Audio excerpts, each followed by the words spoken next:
What I'm trying to do is create a really sophisticated layering of textures that kind of replicates what happens on the street when people put posters up and then they get ripped down and then someone else puts more up and then there's a tag and then it rains and it gets weathered, and you know, this really organic sort of decay process that I'm trying to replicate in my fine art that I think is part of the beauty of street art. All my own posters are very, very bold and controlled, and that was great to insert them in that chaotic street environment.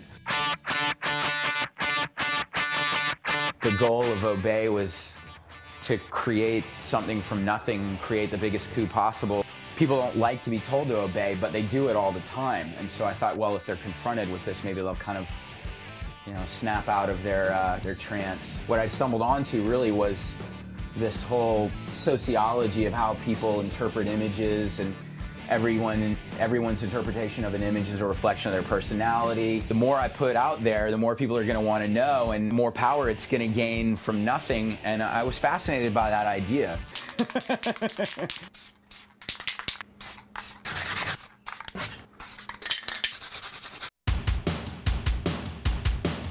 This is my house. About to have a baby. 4 days. She's getting a C-section. The baby's still right side up. It's starting off rebellious. George and Wheezy, you know, like the Jeffersons.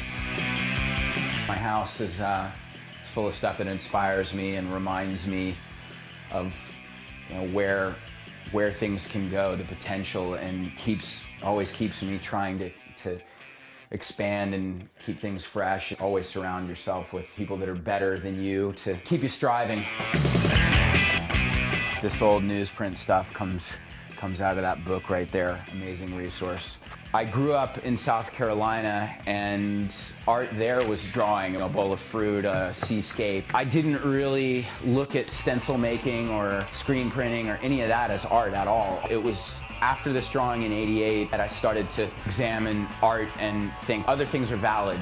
Photography is valid, collage is valid, printmaking, because you can mix all these different influences, and once you print it, it sort of synthesizes everything into a cohesive product. There's a lot of leeway for experimentation. Punk rock and skateboarding helped inspire me to make a lot of the kind of art that I make now.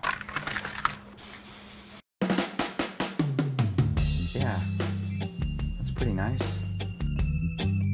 I sell the one-of-a-kind stencil pieces for $800 to $2,000, but I also sell a lot of the same images as $30 screen prints. If you're a high school student skateboarder, you'd rather have a t-shirt than a poster, you can have that. Money's falling from the sky, then you buy the $2,000 piece. Looking like it's about ready to go, so I think we can get out of the garage and get out on the street, do some postering. Ladder, extension poles, rope, backpack, everything you need. We are driving to a very nice billboard on Sunset in the Echo Park area. To go out and put work on the street and make a connection with the public, and then I feel like it's important to give people some inspiration that they aren't powerless, they can go out and do their own thing.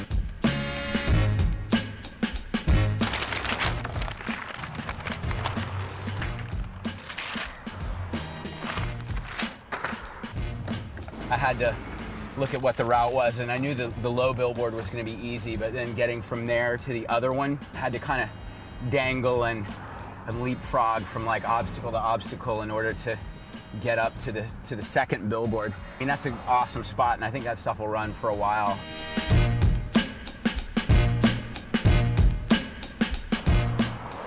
All right, let's go.